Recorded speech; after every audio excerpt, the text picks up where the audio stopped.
Hey, yo, what's up, man? What's up? Got a show real quick to do, and we're going to get it popping. All right, let me do the countdown real quick.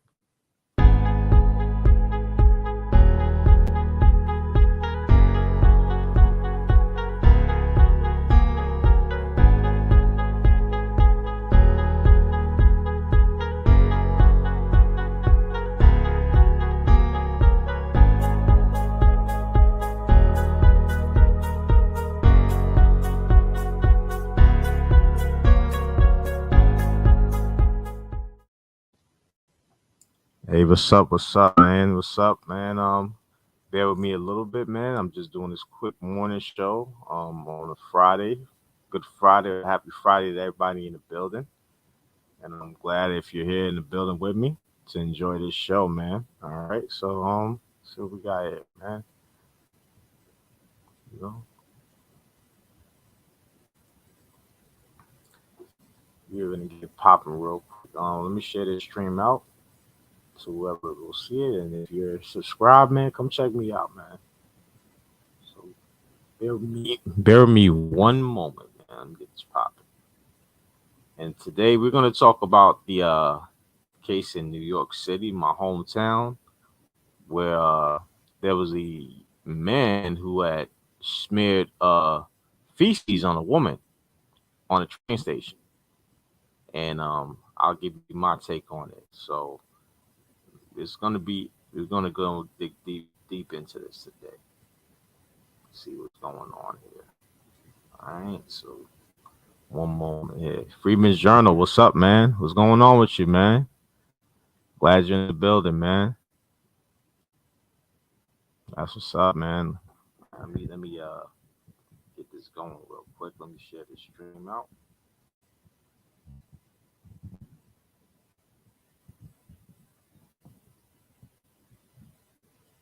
We gonna get it popping, man. All right.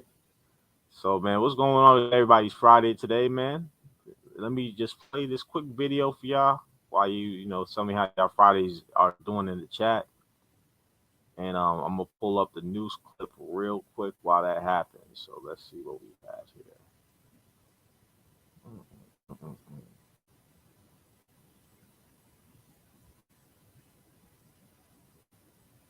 Let's see here. Hmm, okay. Listening while typing. My man, 3 minute journal. You know what? If I can't find it, oh well. All right. Let's talk about this real quick. I ain't gonna have y'all hold y'all too long, man. There's a case around. I want to say it's about 2 3 weeks old now because it happened on the 21st of February in the Bronx, New York, on the number 2 line and number 2 line train station on going to the Bronx. It looked like the stop did say East 241st on there, so that's where it happened. And from what the lady said, it looks like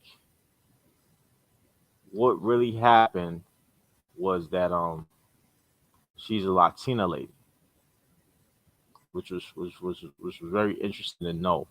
When she was talking, they had a translator for her.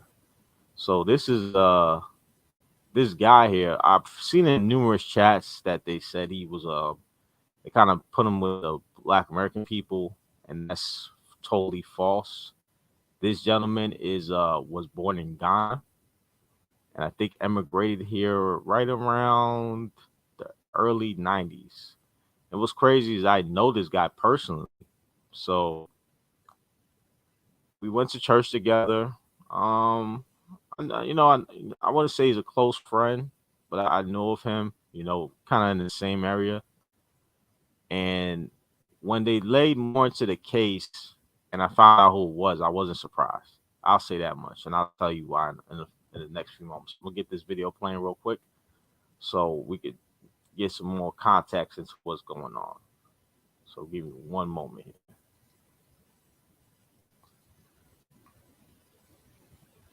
All right. So You see right here, this is the video right here. If you guys can see it, let me know if you can see in the chat. I'll replay it again. And this gentleman right here was rubbing feces on a lady in the back. That's him right there. Now I'm gonna pause this video real quick.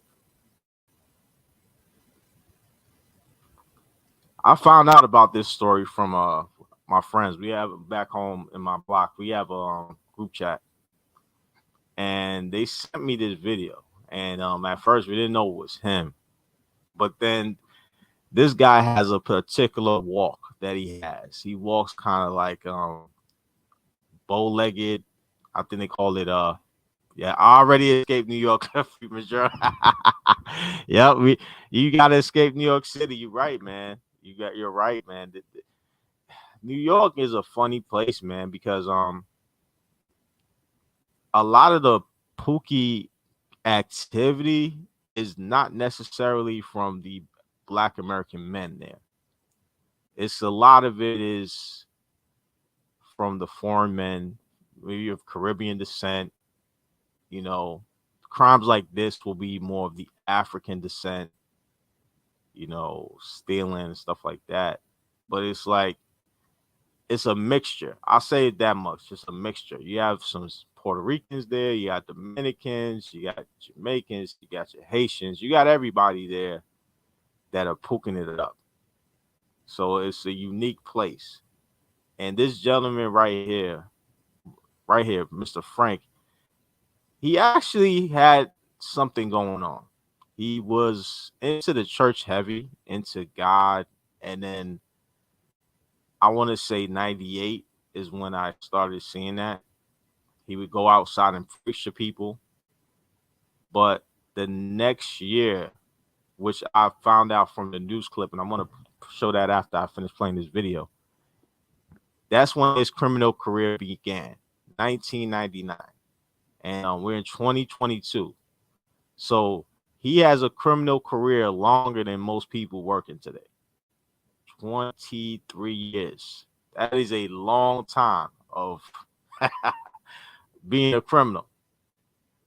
And, he has a mother and he has a father. I'm not going to go too much into that detail, but he doesn't come from a single parent household. He does not. This guy is, 2-parent household. Now, could it be family issues? I don't know. I'm not in his household to say that, but I do see a lot of, when the Africans act up, a lot of them do come from 2-parent households. They, they want to be down, and they won't go all the way with it. They'll do crimes like this. You'll never hear about murders or assault unless it's on a woman. Yes, he is crazy. Yes, yes, yes, yes, yes. You're right. He's gone, and that's what a lot of people are saying, that he's that's what probably get him out, is the mental illness will get him out. But Freeman Journal, I'll say this much: this guy's purely cognizant of what he's doing. He knows exactly what he's doing. Let me see if I can share an image. So let me share one. No. Okay. I'm gonna change the image on the title to the image of the New York City newspaper. If I can get it. Let me see if I can get it. I'm gonna let this video play real quick. Let me know if y'all can hear it. Okay. I don't know if you guys can hear it.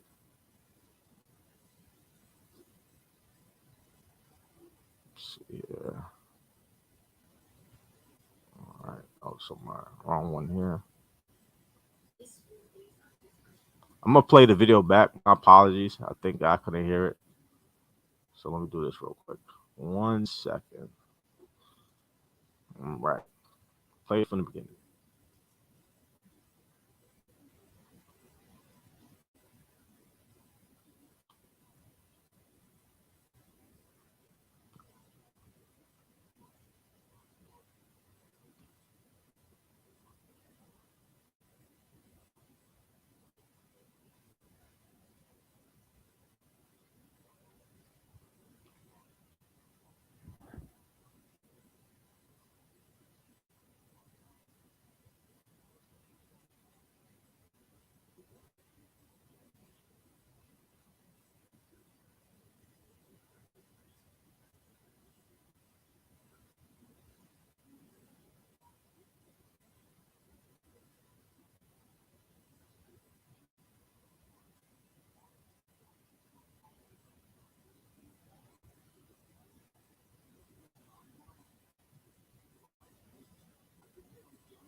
My apologies.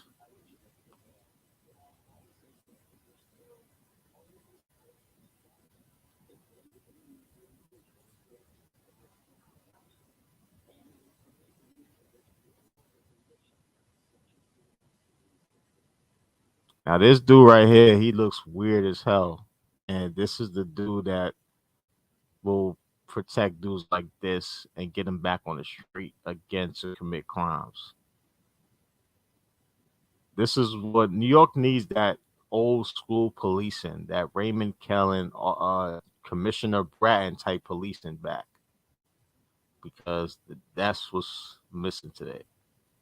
But I'll concur. I'll subside on that.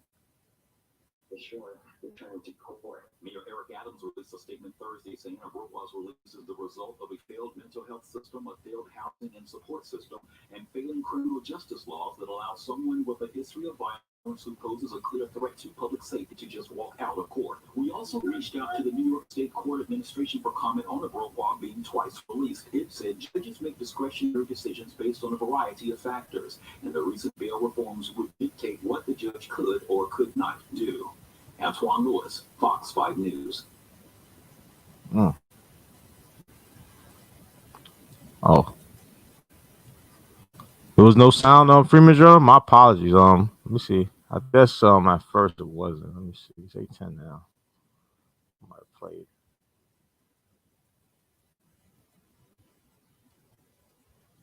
Okay, give me 1 second. All right. Laughing Dog, what's up, man?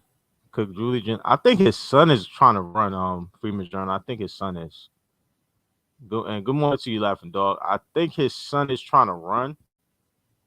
The last one, Eric Adams took on Curtis Silva. I think he's a famous New York City guardian angel. And I've kind of noticed with the lot of, I hate to say it, even with Obama, like they never really took on someone of a heavyweight in the political realm. I know like John McCain, eh, and Mitt Romney. I don't think they were like political heavyweights, and I could say that for Curtis Silva. So I do think that in the future. Oh, okay. Oh, you did hear it. Oh, okay. Thank you. But I I don't know. New York politics is very funny because like they never have any good competition. It's like a runaway. Curtis Silva was a good guy, but I didn't think he had a spitting chance against Eric Adams. Eric Adams just had to walk in there. He would have been all right, and he would have been the mayor. And I don't know if somebody's into politics. I know you are into Freeman's Journal. I don't know if you could kind of help me out with what I'm saying in terms of political competition when it comes to election time with certain politicians. I know Trump. The last one was Hillary Clinton was a tough one. I do consider her political heavyweight, but Obama's last two at the time I don't, and I'll use that as an example to say for Eric Adams. So, but if Giuliani's son does run, it'll be interesting to see. But this guy here was arrested. I want to say since 1999, and was crazy. He was arrested on the 22nd for a robbery, where he used a screwdriver on somebody. But they let him out, and then found out he did this one, and then he arrested him again, and then now he's recently out. So I'm trying to find the Daily News front page article, if I could, but it is interesting to see that when he got out, what you see here. So bear with me one moment here. Let me see if I can find it. There we go. I found it. All right, I'm gonna stop sharing on this screen here, and I'm gonna share with y'all real quick this other screen. Let's see if I could do this. Start to learn here. All right. So let me know if you guys can see this right here. Let me get this out the way. All right. So what you have here is in the Daily News. You see the gentleman right there. He's on the front cover. Right below it, you'll see another part of the article there where they're talking about the New York area volunteers enlist in push to push Putin out of Ukraine. So while you got one side trying to fight, you got this guy over here just laughing that he got free from jail. So part of me is like, he might be mentally off, but is he mentally off where he doesn't have to serve time for what he has done? I don't know. So let me see. I'll get him out of there. There the news. There you go. Let me see if I can click this. All right. So we have that as well. But let me play this one here. This is the newest one on as of yesterday. So this dude has a smile on his face when he gets out. In New York, got the fitted on, is happy after doing that to a lady. This is wild, man. And this is what I say with a lot of African pookies in New York. They'll either commit financial crimes or they'll commit crimes like this if they're like dire straits, homeless. And that's where he was. And that's what I was trying to say here.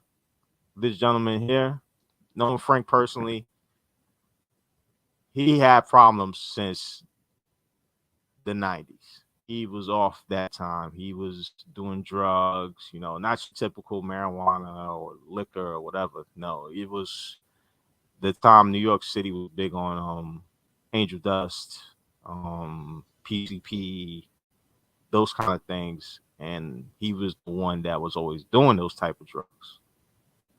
So I don't know if this more is a drug crime or if it's more of a mental illness. I don't know. I don't know. What's up, D Rock? Then what's going on? Hope all is well with you. Happy Friday. And this is wild to see because like I would have never imagined seeing him on the newspaper. Like I would think he would do something like this, but just the clout he got from it is amazing. You know, this is the guy here, and he was he had an extensive. When they say these criminal records, a lot of it is just like robbery and crazy stuff. And New York, knowing them, they won't let you out if you plead your case. You plead your case, you cry to the judge, you have your mother go up on there and she pleads your case, they usually let you go. And I guarantee you that's what happened in this case. He probably got his mother to plead for him and he's out. Because like this guy here, I mean, he's a great actor. I'll put it like that. This is a guy who went from Christianity to trying to be, clean. Basically, he's pook. You know, he's a homeless pook, but he's a pook. And to me, he's a piece of shit. I can't believe you do something like this. To a innocent woman, she's sitting on the train minding her business. Even I don't care if that's your enemy. You don't do that to no enemy. You do that to somebody, you asking for it. You're asking for it. And I was surprised that they didn't lock him up. Because if they would have threw him into jail, something would have happened to that boy. Something would have happened to him. Or, Negroes would have to protect him. And that's what's going to happen in New York. I think New York, a lot of brewing rivalry between the Latinos and the black folks. Because, like, in New York, is like everybody's kind of like they're separate at the same time. Like, when it's the Latinos, everybody wants to link up together. So it's brewing because this lady's a lot. She's from Latin descent. I'm not sure if she's Puerto Rican or one of those other places. She was speaking Spanish when it happened, and this is just wild to hear, man. This guy is, whew, this guy. I'll tell you a story. All right. Right around the 2000s, right before I went to school, I was home a lot. I would hang out in the area, play basketball, go home. If I wasn't working, and this guy used to go to people's houses asking people for money. and he wasn't in dire straits. He had a house to go to. The reason he asked for money is because his parents at the time got tired of him using drugs. And I think a lot of my white counterparts can agree with this, that they have family who are in drugs who have a good lifestyle. You know, they have a pretty decent middle class lifestyle. But for some reason they just can't kick the habit. So they're going doing the same thing that I just mentioned. But this is happening in the hood where I'm at, where I lived at. And he's going there asking people for money. And it got to the point where he opened the door and I was there, and I told him straight up, man, look, yo, man, you gotta fix yourself, man. You can't go to people's. Yes, yep. Each apartment, because like where I lived at is like a big apartment complex. It's not the projects, but it's like a big apartment complex, and kind of like I would say it's like a co-op development, because that's like a lot of apartments in the Bronx. If it's not the projects, it's a it's a co-op development. And he went from people's house to house asking them for money, just to get high, just to get high. And that's what it is to me, because like New York City, like I can tell who's really the crazy ones, because even those people don't bother anybody. They just, they might talk to themselves, and they might be they're not violent, is what I'm saying. They're not gonna do something that is aggressive towards anybody. Actually, they are the ones that are getting abused by people like this guy. I guarantee you probably abused one of those homeless people like that, or one of these other guys that'll do it. You know, do they present a problem on the train? Yes. When they go on the train, they stink it up. Yeah, that's a problem. But for the most part, those people aren't violent. This dude, I'm telling you, he's purely cognizant of what he did. He knows what he's doing, and that's just a problem. So, if anybody want to come up, man, I can let y'all come up real quick. We can talk about it, man. If you have any questions for me, let me see if I can send y'all the link real quick. Yeah, I got any questions, man? Feel free to hop on and let me know what's on your mind, man. But this guy, man, whew, he's gone, man. What up, Free Zone Lou? What up, man? What up? And I'm gonna go further into it because like I noticed that talk with TVA and Chaotic Truth last time, and Chaotic Truth. I say that's the one time I seen you kind of a little bit.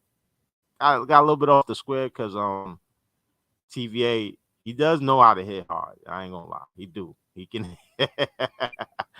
But I've noticed that's the difference with Africans who live in, like where he's at. They're more likely in the suburban area. But like if you're in New York, it's a whole different outlook, whole different mindset, man. So let me see. I add him. Hey, Freeman's Journal, what's up, man? Yo, yo. Good morning. What's going on? Kumasi. All right, happy Friday, man. How you doing? Oh, good, man. Good. Just All chilling. right. All right, man. So yeah, what's on your mind, man? I was thinking, man, like how bad do you think it's gonna get in NYC?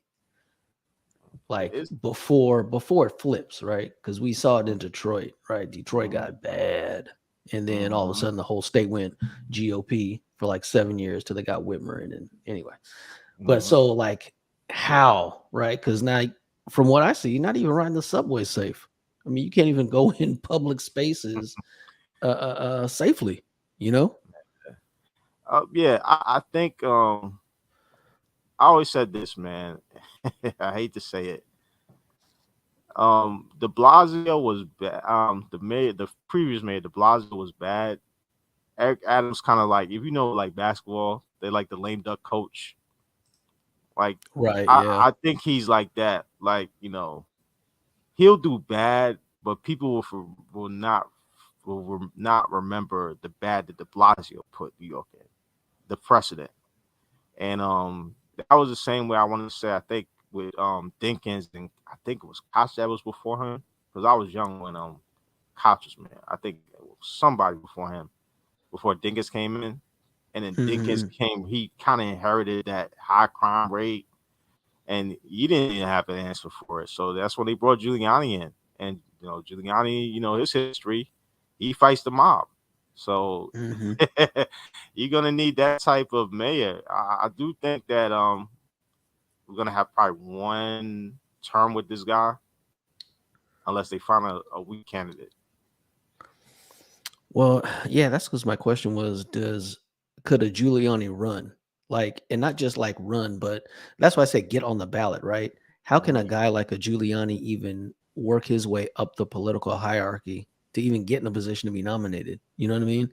yeah. Like Hmm. because I mean, and you're right. I forgot about Dinkins too, man. That placeholder mayor before Hmm. Giuliani, Hmm. but like that's what I just don't see because today is not just high crime. At least in during Dinkins era, the DA would still prosecute people. You still Yeah. had bail. Now it's Hmm. like no bail. We're not doing that, and we're not prosecuting people. So Yeah. that's why I was like, it doesn't matter that Adams Hmm. is a cop. He can't send them to jail. He can only arrest them.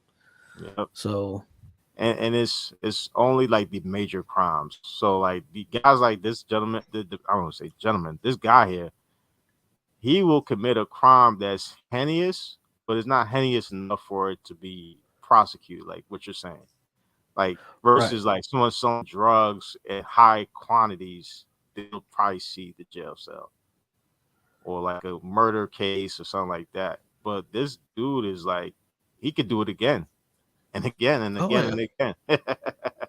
Oh yeah. There was Yes. just a case out in LA. Same thing. Guy kept doing he just kept smiling because he's like, I'm about to get right back out. I'm about to get right back out.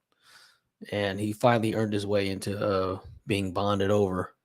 God, man, I should find that article. But yeah, same thing, man. And you're right. It depends on the severity of the crime. Like you have to do something, like you said, heinous in order to be like sent to jail. Yeah. And and then that's the thing about California's been doing that forever because of the prison Mhm. overcrowding. Because it was like you Yeah. had to do something bad enough to get sent to prison for a long time. Shorter sentences, people getting out. I mean, California is hella violent. And people Yeah. don't realize that it is really, really violent because a Let, lot of guys that should be in aren't. mhm. Let me ask you a question about California. Do they go by the county jails? Because I know New York City is like they have the Rikers jail, which is inside the city, but like if you commit a crime in like another county, you just go to that county jail. But LA, I know it's like by county or something like that, right? Yeah, it depends on the sentencing. You can either go to the California penal system, right, the state prison, or you can go to county jail. It depends on the term of your sentence, right? County jails, you're not going to be there that long. You're not going to serve like 10 years in county jail. Mm, Um, you're going to get sent to an actual prison for a long term, or probably out of state. They do a lot of out of state because because they haven't built prisons in California. mhm. Yeah, that's true, man. That's true. I just found this out. I'm in the DMV area now. That the DC, if you commit a crime in DC, you're basically going to a federal prison, depending on the severity of the crime. Like this prison, I look at the prison problem a little differently because like it's so everywhere is so different how they handle it, Mhm. and like there's not one way to solve it because everyone's so different. So I don't know how to look at it. I don't know. What's your thoughts? On what, the incarceration rate or? Not the incarceration rate, but like every state had, like you said, California, they have the state prison and the county, and Mhm. that's way different. Because I know their state prison is kind of like New York is kind of similar, but like it's, I guess the majority of New York people who commit major crimes, they do go to state prison, but a lot of them just sit in Rikers. A lot of them just they sit in city prison so much that they have to Mhm. release these other people from that commit crimes like this, like the man I just mentioned. Oh, It's yeah. so funny, like because every state has their own penal system, but it's like, is there one solution or is it state by state? Is what maybe what I'm asking. Oh, no, it's gonna be state by state. I mean, There's I think New York's problem is probably, or the way New York operates is probably a little differently because it's a state with one major city. Like I don't know, like a Chicago in Illinois, or maybe like a Phoenix in Arizona. So maybe that's why it's just set up that way versus California has, four major cities, or Texas, right, has, San Antonio, Austin, Houston, and Dallas, right? So they got, maybe that's probably what it is. I would guess, states with a single population center versus multiple population center. Yeah, that's true. That's very, very true. And hey, Freeze on Loons in the chat, man. The Michael Corleone of YouTube, man. You know, What's good? That's what they need right now, man. This is what's needed. Okay, this is what's needed. they need the mob You, back, man. Yeah, they need them back. Because at least with them niggas, at least there was order. At least there was a code. There was rules. There was structure. yeah. There Actually, was assistance. I was going to do a show on that because we talk about criminality like in the older days, like Bumpy Johnson and all these other gentlemen. They learned how to work with the mafia. I mean, back then, and that was when the highest marriage rates were in America. For black people Mm-hmm. during this time. So I mean, I don't know how much it has to do with it, but they were there. It's interesting though when they talk about discrimination and racism and all that stuff. They talk about how they let the mob just do whatever and stuff. They never bring up Bumpy Johnson, or they never bring up Frank Lucas. They never bring up these bosses. You know what I'm saying? Like, I always thought that was interesting. But it goes, whatever goes against the narrative, man. Whatever goes against the narrative gets discarded. We don't want to talk about that because they were respected too. Very, very much so. Very much so. I think a lot of people now just focus on the modern people because I guess the image, but then that puts the suit versus other image debate at a standstill because you did have those gentlemen that did wear suits and they had way more order than the guys who didn't wear suits of our modern time. On the criminal side, I don't help me out there. Oh, yeah, I'm frozen. Hello. Oh, Luke. Give me one second. Give me 1 second. Oh, Yo. you got it. Hey, Phoenix, are you there? Back. Okay. Well, yeah, that's something I'm trying to look interested in, to see, because I mean, the most recent movie that you had that about was American Gangster. I think that was about 15 years ago. And then there's a show with Forrest Whitaker, I think I forget the name of the show. Godfather of Harlem. Godfather of Harlem, yeah. I seen like a couple episodes. It was okay because they had Malcolm X in there, and I was seeing that. I was like, wow, that's pretty much interesting. And they were all wearing suits back then, all of them. And there was order. It was a little bit much order. It wasn't. You didn't hear about murders of innocent children, and what's crazy? I never really heard of any murders out there like that. What part was the criminals that were involved? No, because they run up on you point blank, face to face. There was no drive-bys. There was no stray bullets. Every bullet was meant for you. Yeah, they had your name on it. Well, maybe that's what Eric Adams is trying to do. That's why he brought those guys in there to tame the streets, elevate it to an organized situation. Yeah. What's funny with Eric Adams, I see this with a lot of dudes his age, being around those dudes, like some of them were my coaches, former police officers that I know. They tend to want to be like in the modern culture, but not too far in it. And what he didn't understand was how powerful would it have been if you just had Jay-Z there by himself instead of all those dudes.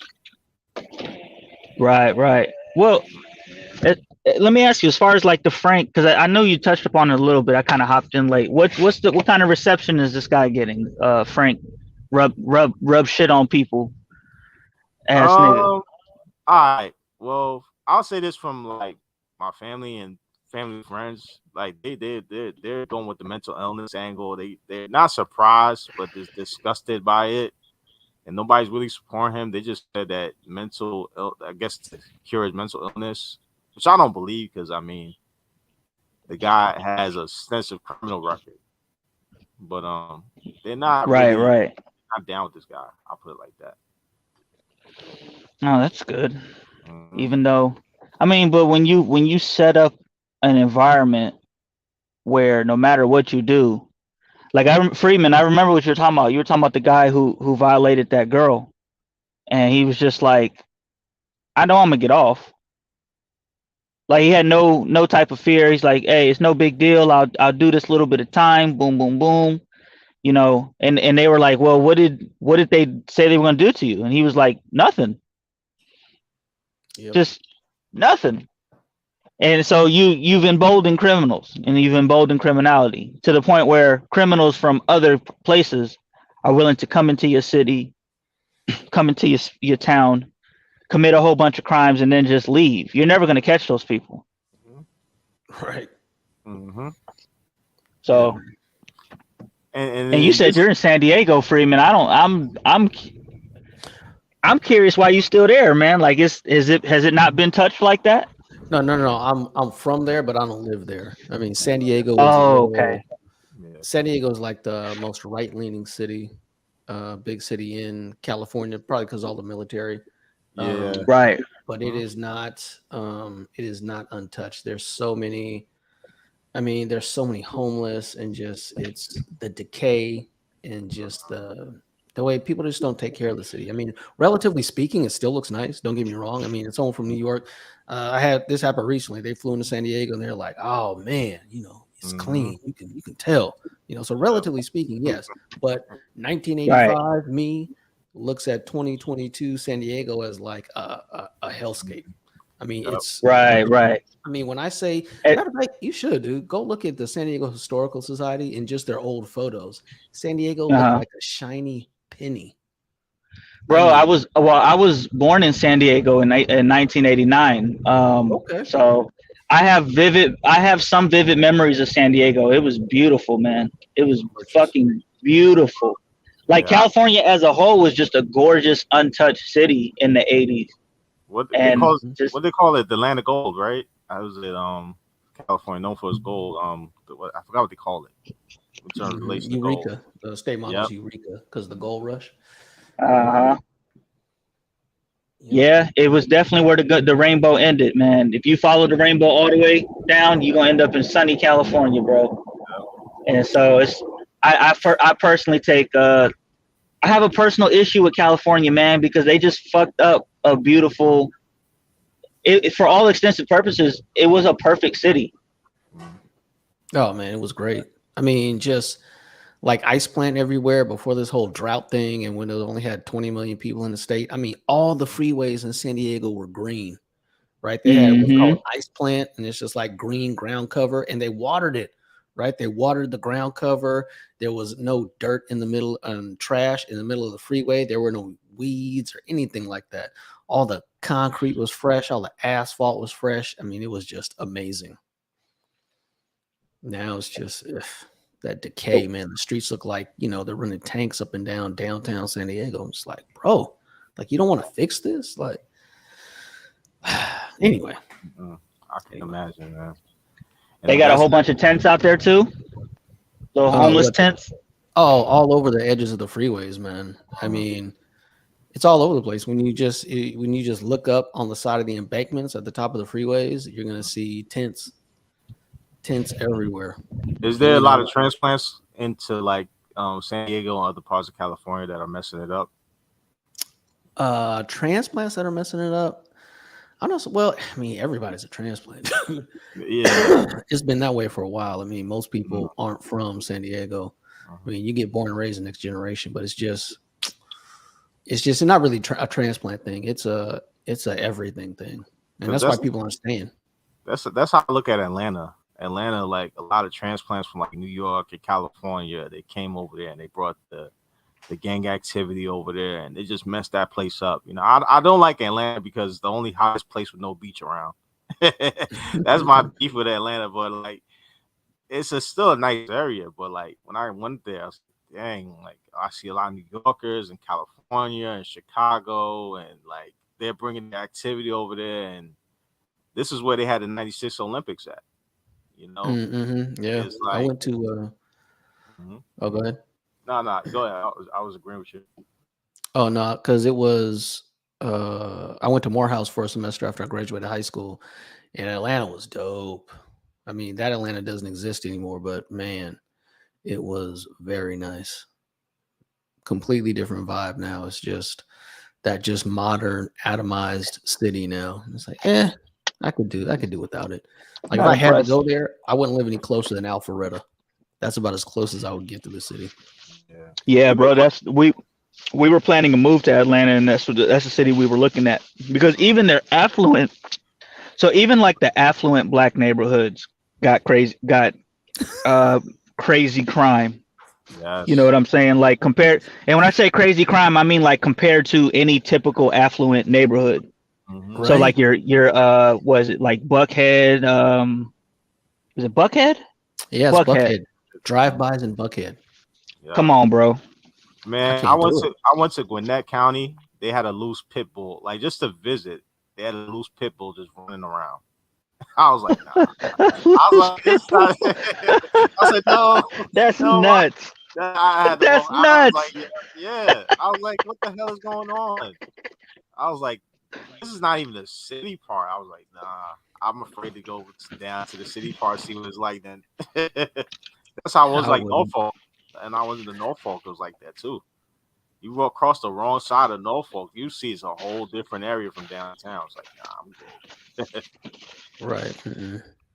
Yeah, can't do it. I mean, I live in a semi-urban area, and it's nicer, but I still tell my wife, I'm like, I'm this close to pulling the trigger, and we are gone. I mean, if the wrong thing happens too close to us, we're out. Y'all out of there. I keep telling her that. Like, I'll just Airbnb until we can find an actual house. But we're That's not, it. Yeah, we're not sticking around and suffering the BS just because. No, there's no need for that. yeah. Yeah. And that's because they're And not that's why telling. look Oh, my bad, Luke. looking at it. No, you good, bro. Looking at Atlanta and seeing that even the affluent neighborhoods and stuff like that, like you could be in a good area and you still got to worry. It's the culture, bro. There's no other way around that shit. It's the ghetto ness. It's the ghetto culture to the point where even when you winning, you losing. And I'll throw in PG County. Can't Yep. Man, forget PG County. man, coming from New York, man, and you're seeing PG County, man, they got grass. It's so beautiful, man. They got what's it? The Capitol Mall, I think, is in Largo. Oh my God, man, like that place is just horrible, man. And there's another mall. I think it's not PG County. I want to say Montgomery County. Wheaton Mall. That's another place that just hard. Like it's just horrible. They're right by DC, which just has the most government jobs, you know. But then you go to Nova, where there's not too many of not too many pooks out there, but it's enough. It's more of the Latinos. It's a way better area. hmm Quiet as kept. Yeah, man. I hate to go Moynihan, but part of that report is that upward mobility is temporary, right?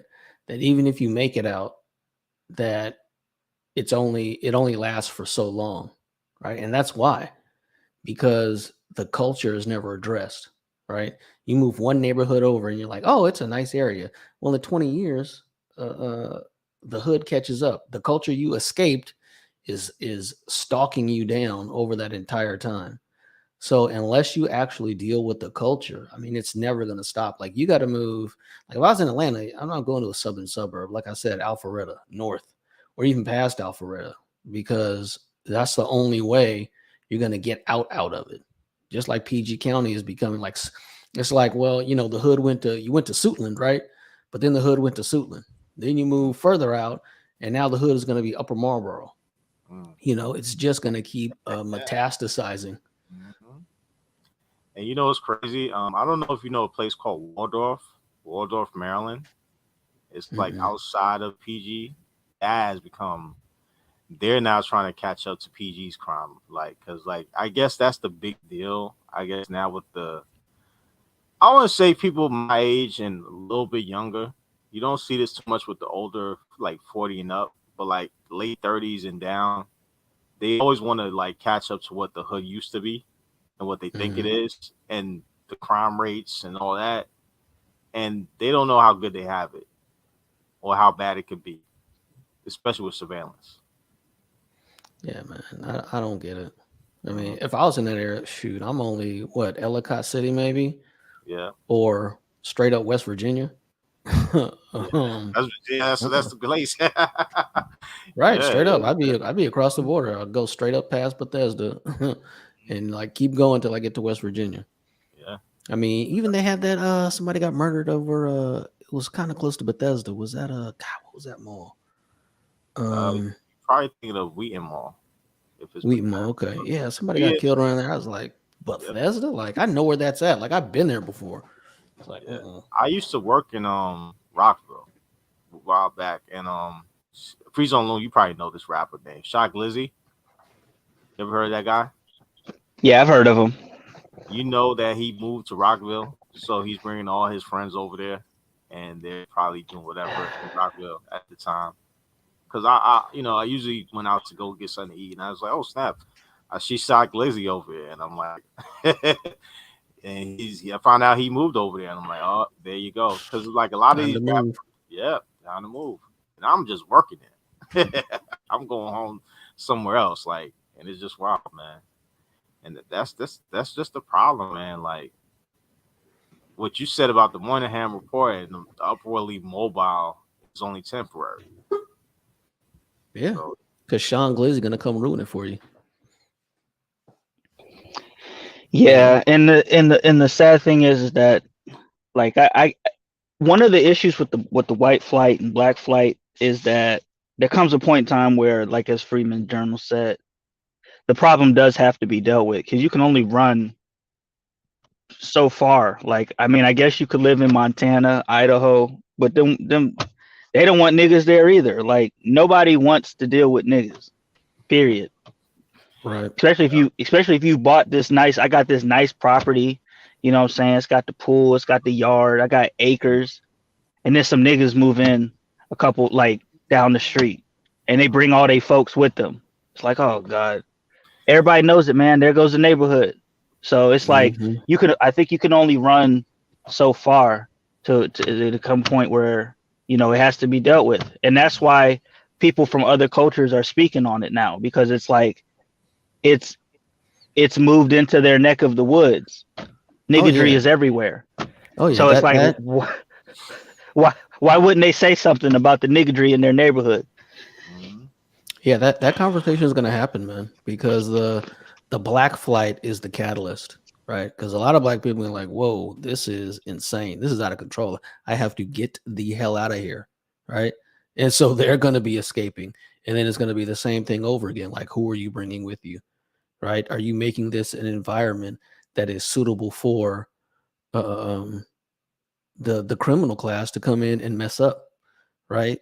That is about to happen. And then the other thing is they act like not they. What I want to say is like the whole image conversation is as if black people are a monolith. I mean, that is from an argument from the 80s, dude. Because black people do live in Montana. You think the non-black people in Montana can't tell the difference between the black people who are there and productive and the criminal class or the low class? Mhm. It's obvious, right? Yeah, It is absolutely obvious. And that's kind of the thing that's underneath the surface that nobody wants to touch, yeah, right? Especially black people don't want to touch it. That there are two. That's what I think happened with the Great Society. What it revealed is the schism, right? You have a low class section of the black community and an upwardly mobile class, right? And the people in the middle, unfortunately, cling to the low class for authenticity. If you look at who is it? Man, I was going to do a video on that, but if you look at O'Shea's community tab, right, mhm, right at the top, it's a picture of some '90s negative images of black men, mhm. right? but portraying it in a positive way. Like, who was the hardest? Like, come on, man. And you Mhm. look at the engagement on that post. Oh, Look at the yeah. engagement compared to the rest of his community tab. Hey, Freakers Right. Journal, there's this site called boxden.com, BOXDEN, and they have those conversations about murder rates and stuff like that. I like to go just look around. My bad. I'm gonna mute you up, Lou. But like they used to have they used to have these conversations about who had the highest murder rates. And I'm just looking, just like eavesdropping, like, oh, Buffalo, Rochester, Detroit, Little Rock. I'm like, man, you're not talking about who's graduating to high school the most, or what place has the the best food, or the best jazz center to go to, or if you can't find a video game, you go to this state. Any other conversation, murder rate. Who has Right. the highest murder rate? And that's the culture, man. And it's just sad to see, man, because like even with that ill image thing that you mentioned, I kind of like I don't think a lot of guys who are talking about it are younger. I've noticed, Mm-hmm.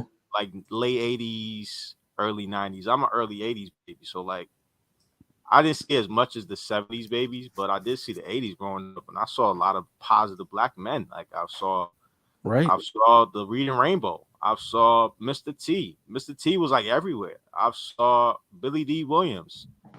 I saw The Last Dragon. There was so many people. Clarence Thomas was coming into his own at that time, and you had even politicians like Charles Rangel and I forgot his name now. D.C. Mayor. Is it Marion Barry? Marion Marion Barry. Barry. Oh, Yeah, he Marion wasn't Barry. positive. yeah. Like you saw all these different types of like. There was so many different types of people that I think rap kind of made it where it was like one image. And I Right. I think, think. Go ahead. Sorry. you got it. You got it. Oh, sorry. I was gonna say.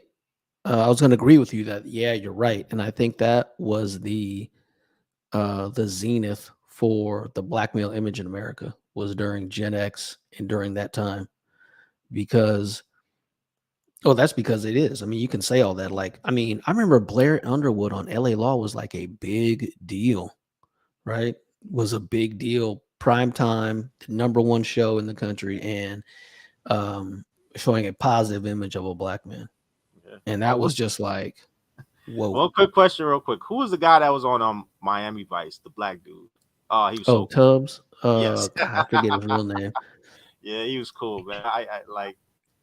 Oh man, 18. Like, oh man, and a lot of these guys, they're young. They probably don't remember. They'll be like, oh snap, what the hell? Like, yeah, Yeah. there was so many people that you could see just on your TV screen, and then Steve Urkel and all them came out later on. So it's like you had so many images to look out for black men and black women too. So but here's my question. If let's say that they do change the image and it becomes a more positive image. So the dominating image of black people becomes a more positive image. But everything else stays the same crime rates, same everything like that. Who does that benefit? Well, so wait. Well, let me kind of wind that question back a little bit. So they want to improve the image, but without dealing with the culture, or without admitting that it's jacked up. Exactly. I don't think that ever happens, right? Until the people unaffected by the negative culture actually are willing to look at it and call it what it is and reject it culturally, then you can move on. Because I don't think that is what is missing, right? Like this whole Right. image thing is kind of the suit is surreptitiously about the culture, right? That you don't have like KS got that big pushback about dating out, right? So we kind of step back from that, even though we still incorporating, other races in the show, etc. But to get out there and say, hey, black men, go do it. No, he stopped doing that. So it's a point of, are you going to take responsibility and say that is jacked up? We're not doing that. that is not us, right? So you have to acknowledge the schism, right? So the whole KS thing and Right, Eminem and right. whatnot, they keep using the term us as if it's the day after Jim Crow. It's not, right? There isn't an us. There is a culture that needs to die, and it needs to be acknowledged as flawed, right? It's just like being an alcoholic. You don't get better till you admit you're an alcoholic. And I don't think the image thing really ever happens unless you acknowledge that. Yeah, That's my personal opinion. yeah, he's right. He's right. Like to me, it has to be organic. Like, and organic is like the majority of the population agrees that what he says that should be the image. So if it's a guy in a suit, then everybody will have to, like, not everybody, but the majority of people have to organically agree that's the way to go. It has to be built organically. Every popular movement was built organically before it was mainstreamed out. So I hopefully we'll see it happen in our lifetime. Right, right. So Yeah, I I guess mean, go because ahead. my line of thinking of it was, you look at like the Asian culture. Well, not Asian culture. Let's say where's Yakuza? From Yakuza's Japan. Japanese, right? Yeah. Japan. So you look at the image of Japan is not necessarily Yakuza, even though they do what they do. Um, you look at even during the time of the mob.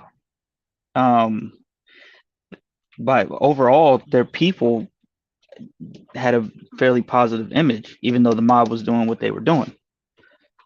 So I guess that's where my line of thinking was in regards to that question. Oh, well, yeah, the Yakuza are very structured, right? You're talking about something that's very structured. Organized Right, crime right. was very structured, right? What's going on in the black community is not structured. It is Yep. just random violence. You're talking about social media inspired violence. There's no, it's like violence in a blender. There's no structure to it. So yeah, Yeah. that is not It's going to a, happen. it's at the point where Bloods and Crips and Cali are scared. Yeah, they're like, yeah, what's the name? Whack 100 was like, I'm Yeah, gone. I'm I'm out. gone. Yeah. Yep. And also I'll add that rap music never really had a true structure. I mean, maybe in the beginning it probably did, but like when I was at the height, it wasn't really because if you had structure, you wouldn't have a East Coast West Coast war. You wouldn't have all this North and South thing. You would have everybody get along because back like what was it, the Chitlin Circuit? You didn't have this coastal war. You didn't have that. Everybody from different regions got along under what, Motown, right? At that time, Freeman's Journal. You're a little older than me. I don't know if I'm Yep. correct in saying that. You didn't have all this location beef. No, you didn't. You mostly had West Coast versus East Coast, and that was on wax. That wasn't in real life. You know what I mean? And it was, I mean, dude, today's violence makes gang violence in the 90s look structured. Like you had a gang at least. You had shot callers, right? There was a financial component, right? The sale of drugs. I mean, what's going on today literally makes it look, the random gang violence of the 90s look structured, which is just terrible. But um, yeah, yeah, you're right. It is. Well, was music had structure? Well, music had some structure. I mean, you had West Coast versus East Coast, kind of, and that was kind of reflective of the culture, right? Because the culture just had, the beats were different, the way people used their voice in the song was different, so it was Mhm. some structure. But Yeah, that's true. That's true. you know, now it's just hey, drill rap wherever you're at and beefing with whoever who's within arm's reach. Hmm. That is true. Because I was going back to like the time of Motown, where like you have artists from all over the United States that they all went to Detroit to make it, right. Kind of like Rap Rappers Right. at the time went to New York to make it, and now it's all over Hmm. now. Like there was more structure back then too in the terms of the Motown years. I mean, now I don't know in terms of they were making money. I don't know that, but there was at least a little bit more structure. Like even in those times, like every facet of the culture had more structure. What I'm really trying to say is every facet of the culture had more structure, from the criminal element to the musical element.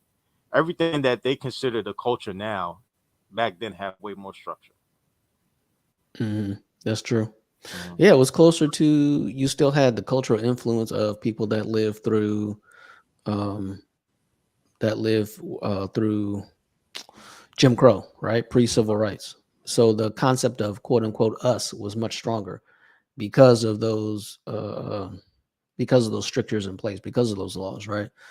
So once that has started to break up now, this when you don't have an us, you don't have that anymore. And that's the whole world is like that, really. Technology, so forth and so on. The city's getting bigger and bigger. Um, so yeah, it's Yeah, it's it's random now. that's why it's always funny when they say, because do whites stick together? And it's like, no, they don't. they, Right. they don't. That's Uh, projection, right? Like, oh, all white people stick Does together. the Like, Italian culture stick together? No, they and don't. you mentioned people white flight, right?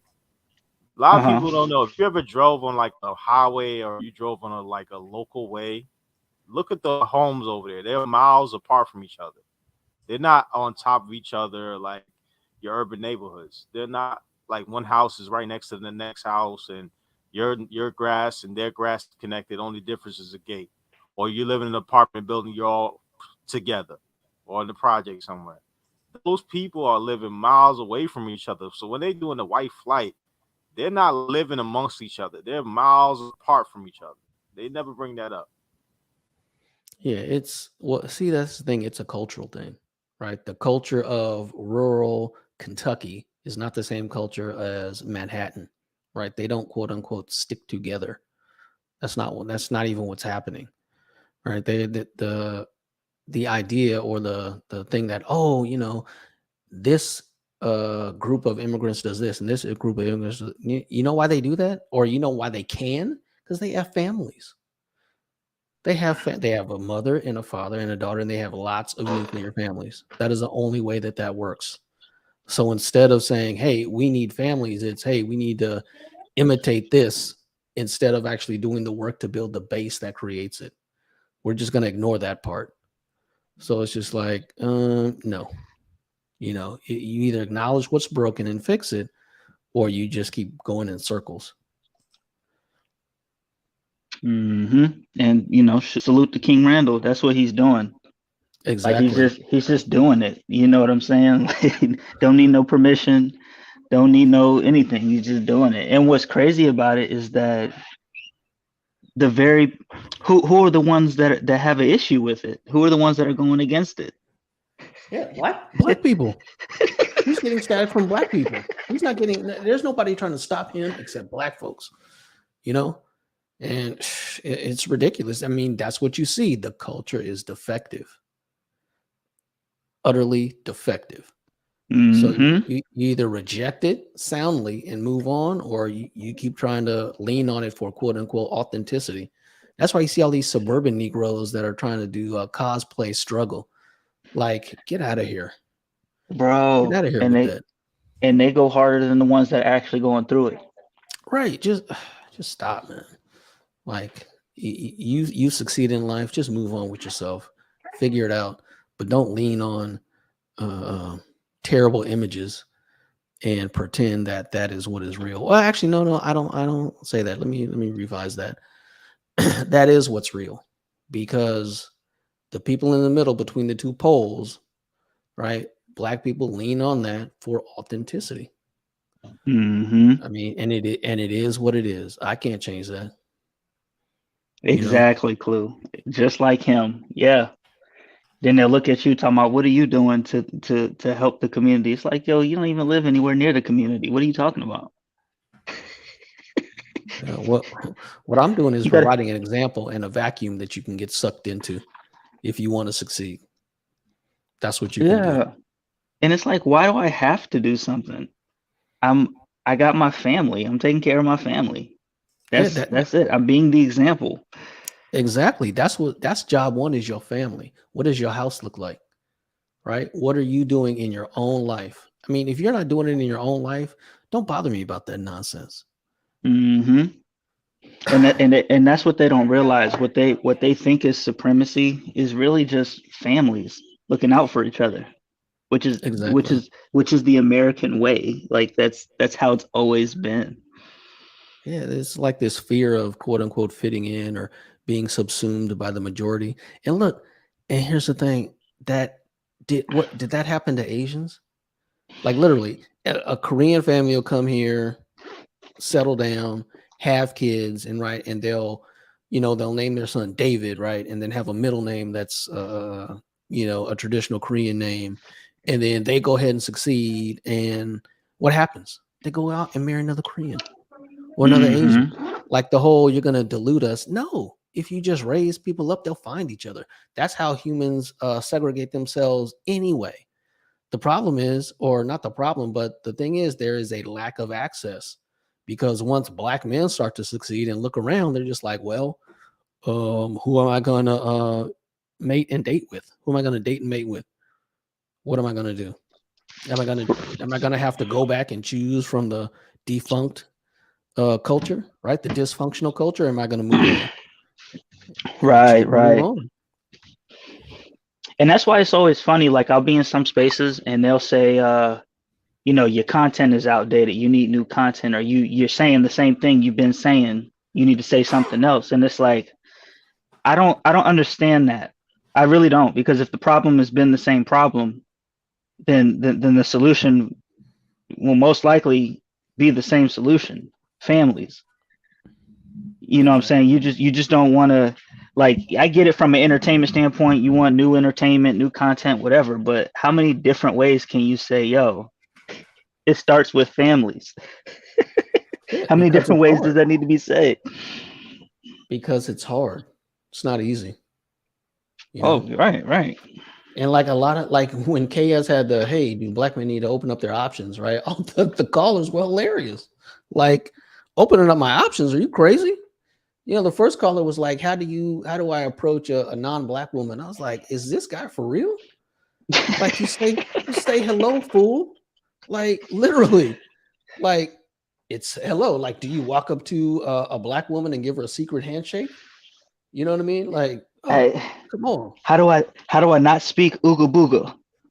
Right. It's crazy. Like, bro, like they're just afraid of success, like just afraid of just getting out there. And that's another thing that was so funny because what is that? I was listening to Jordan Peterson, right? He's going over the four characteristics of individual success, and it's like IQ, conscientiousness, but the last two were freedom from negative emotion, right, and openness to new things. I'm like, that is what is killing. That is what Hmm. is. Those are the chains that bind the culture. Even people that want to succeed are just like they can't leave it alone, Nope. right? It's like, oh well, I mean, it is what it I've is. been I've been telling brothers to form a, for lack of better words, a white bucket list. A list of things that anytime you that hits your head, like, yo, I want to do that. But oh damn, that's white people stuff. Nah, write it down. Get to doing it. I Right. don't care. I don't care what it is, because you'll get a different. It'll morph your way of thinking. Because the whole issue of why people want to detach from black is because black is this solid thing, as opposed to, like, when I was younger, it didn't matter what you did as a black person because you were black. So a black person could skateboard, a black person could be a pilot, skydive. They could do anything, because they just were. It wasn't this subset of behaviors that you had to abide by. So, and this is why we're necessary. Like, people got to get off code, man, because that code is killing them. Right. Yep. It's hurting. It's hurting them, man. You can't put yourself in this box and then expect growth, respect, when you have this this self-containing destructive box. You have to get out of that box. And what they want to do is they want to be more respected, but they still want to keep their box. It's like, Right. no, that's not how that works. That's like you wanting to get a better job, but you don't update your skill set. You've been doing the same thing for 20 years, but you want more pay and a better position and all this other stuff. It's like, no, you gotta update that skill set. You gotta pick up more skills. You gotta become more valuable. And if you're not willing to do that, then hey, you get what you get. Yep. So, and that's why feminism is crazy. It's crazy because it's like all you're doing is you want winners to treat losers like winners. That's never gonna happen. There's no way you could force that. The only way you could force that is turn everybody into losers, which is what they want to do. Yeah, that's the thing. It's in my opinion, it is not even my opinion, man. If you look at the lack of, or you look at unmeritorious hierarchies, I mean, that's where you see cultural rot, right? Tenure, right? Tenure protects the useless teacher from being useless. The funding for colleges, right? Guaranteed funding for colleges messes up the economic signals, right? Because there's no way you could get 40 grand a year to pay for college with an English degree in the free market, right? Not unless Right, not unless the loan was 15% interest or something. So, right. public schools, the teachers unions, it's just any unmeritorious hierarchy just breeds that cultural rot. So, and then those people end up doing cultural rent seeking. That's why they're trying to get liberal arts into STEM. You know, it's just that's all it is. Like, oh, we want the respect of STEM because they see it failing. All right, they see liberal arts losing prestige, so they want to just glom onto STEM and get some of that. Nope. That It's should not not be gonna work. allowed. Yeah, it's not gonna work because all you're gonna do is dwindle down the respect of STEM. That's it. Exactly. And I mean, not even really. You kind of are, but you kind of aren't because regardless of what the perception is, like people know that people know who builds society and keep them running. You know what I'm saying? Like people, they can talk all that shit they want on YouTube and stuff, but people know when your electricity goes out, you call electrician. When you know what I'm saying? Like when a building needs to be built, you know who the respected people are to call. So it's not gonna work, man. It's not gonna work. Like you're not extra dope just because you can create a picture of something. You got to take that picture and actually make it into a realistic thing that people can use. And there's levels to that, like yeah, I can draw a wonderful picture of a big I could draw a beautiful building, but if that's all I can do, I know who I'm gonna need to call. I know it. Hmm. So I don't think it's gonna work. I don't think they're gonna go for it. I don't think it's gonna work, man. No, I don't think it's going to work either.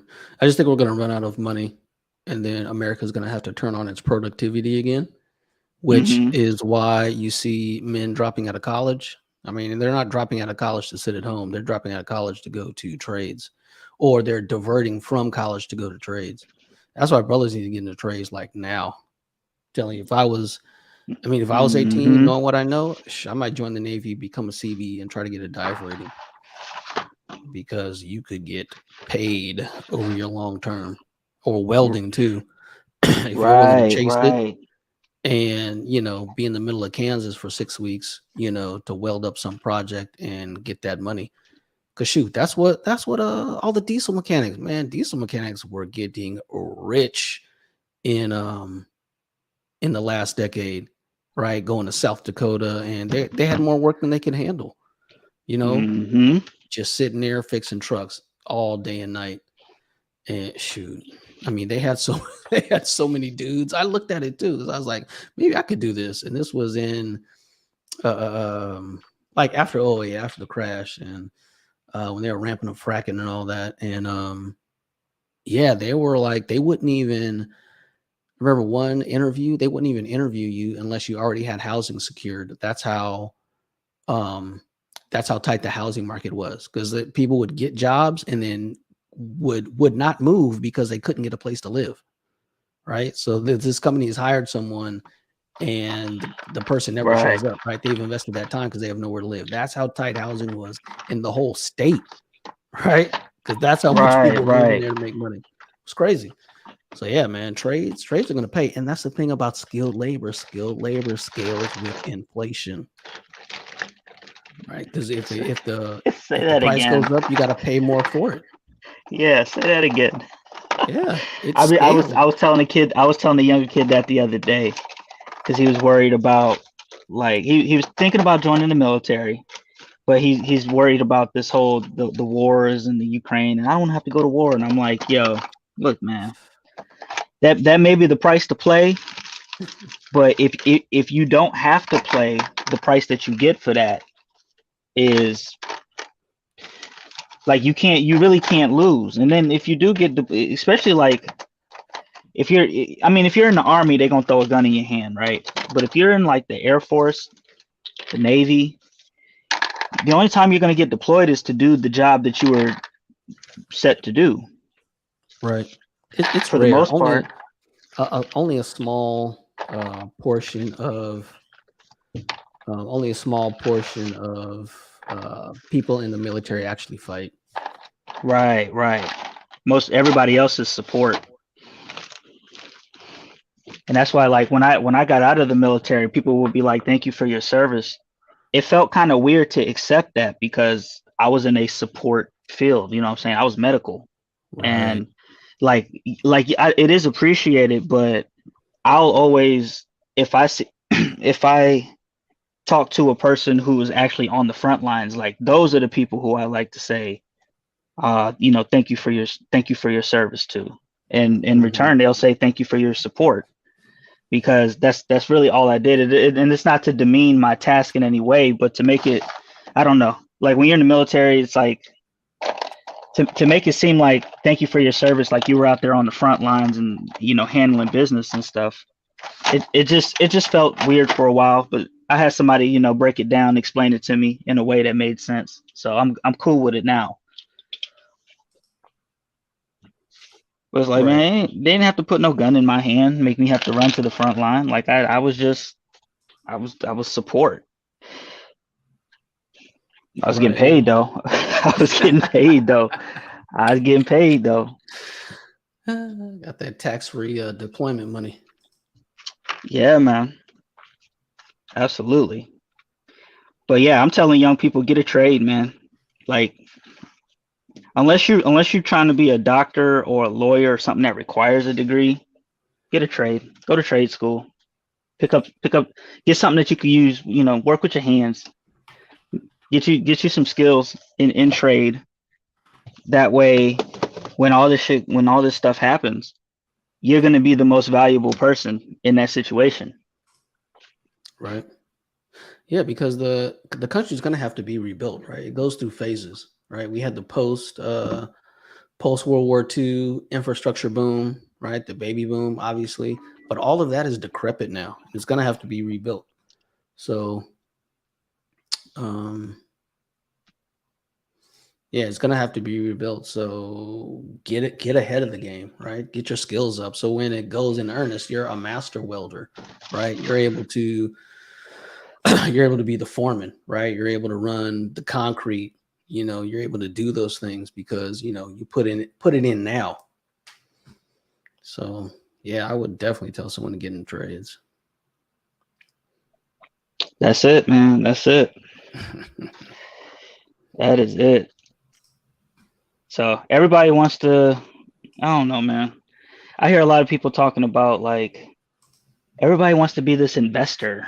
I want to invest in companies, invest in cryptos and stuff. And it's like, yeah, that's cool, but you can't rely on that for sustainment. You got to have some type of handy skill set while you're doing that, because investing is not like a get rich quick scheme. People think they're Right. gonna get rich overnight on crypto. It's like, yeah, you hear those stories, but that's not the majority of people. Right. Majority of No, investing is slow, it's steady, it's brick by brick over time. So when you look up, 10 years from now, oh, I got a shit ton of money. right. That's how most investing is. Yep. Yeah, man. Like the guy, like that's why I advise real estate because the barrier to entry is low and it doesn't take a Hmm. lot of technical skill, right? You're not sitting there looking at it. All you have to do is make sure you're not overextended on properties and you'll be fine. Like even with the 2008 housing crash, if you were an investor and you went way out there and bought at the top, yeah, you were going to get hurt, right? You got in late, you're going to get hurt, right? But right Right, right. now, the boom in housing isn't due to an increase in credit, right? That's part of it, but really it is the internal migration of people from blue states to red states. That's where you're going to see it the highest, right? Austin, South Florida, Phoenix, Hmm. the migration hotspots. I mean, other than that, like you could go to you could go to Knoxville, right? You could go to Elizabethtown, Kentucky. You could do a lot of places where you can invest and it is fine. You can buy land now and let infrastructure catch up to you. Like all that's booming in Austin right now. I saw that when I was there in 2015.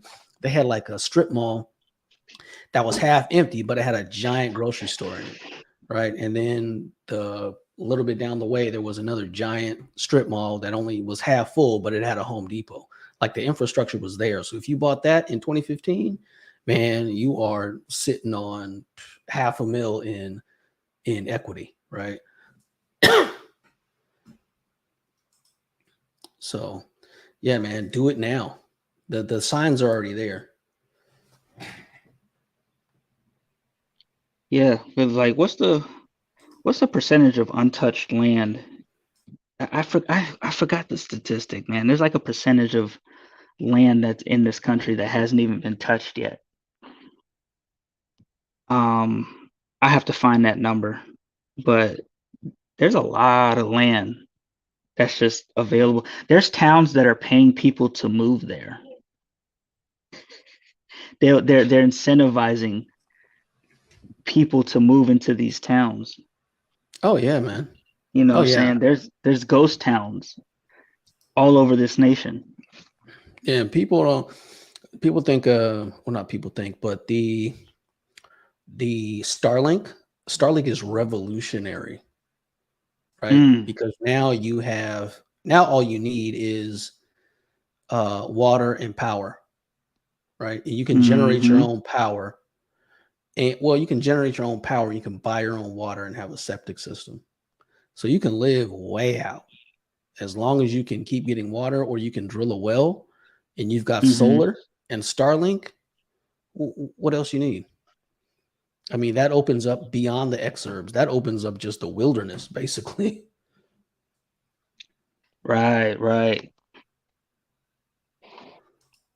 That's the wave, man. If you have to take off from where you at, what areas you looking at? Me, Chattanooga. Yeah. Mm, Chattanooga is good because there's still a lot of land out there and it's less expensive. Plus, it's 2 hours from Atlanta, 2 hours from Nashville, and it's a bucolic little college town, right? And since it's a college town, guess what? A lot of those old educators end up making private schools. So it's actually a really good private school environment down there as well. So, you can go get you 10, 15 acres or 200 acres and chill out. And you're a half hour from Chattanooga and you can go in the city, do whatever you need. You're not going to be missing anything infrastructure wise. And you've got a lot of land. So Chattanooga is a good mm. bug out spot. There you go. And you're still on the west coast. You're still on in the west right now. No, I live in Florida. Yeah. Ah. A lot of good spots in Florida too, man. Up in the Panhandle, a lot of that stuff is untouched. I mean, there's Mm-hmm. just when you look at real estate, there's more land available than not. I mean, you can move to, outside of Tampa is fine. Outside of Gainesville, there's so much. There's so much. I mean, you could suburbs of Valdosta, Georgia. You Hmm. know, what's the Yeah, name? it's something like 10% of untouched land, untouched real estate in the country. And there's who else? Young Grizzly. He lives in Warner Robins area, right, which is another town. And you can get. I was on his stream. He hit me to. You have like USDA incentives to buy houses in that area, so that's another incentive. Right, So, right. Yo, drop that man's. If you could drop that man's channel either in the chat or in the background, that'd be dope. yeah, let me do that. Straight up, because I'm actually I've actually been shying away from more manospheric topics, even though they're entertaining and stuff. But I've been really leaning more towards like I met a guy on my channel named his name is Real Deal Financial, and you know, showing people how to buy. He's showing people how to buy houses from people who are on the verge of like foreclosure and stuff like that. Uh he's got a whole bunch of things on his channel. It's pretty dope. And I'll drop that in the chat because I'm I'm leaning more towards that stuff, like all that manosphere drama and stuff. It's entertaining at first, but they're pretty much just spinning their wheels at this point.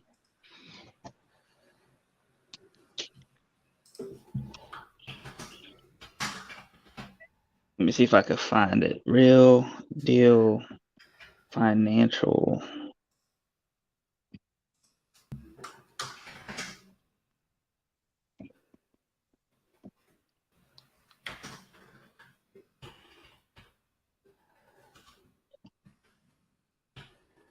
Bet.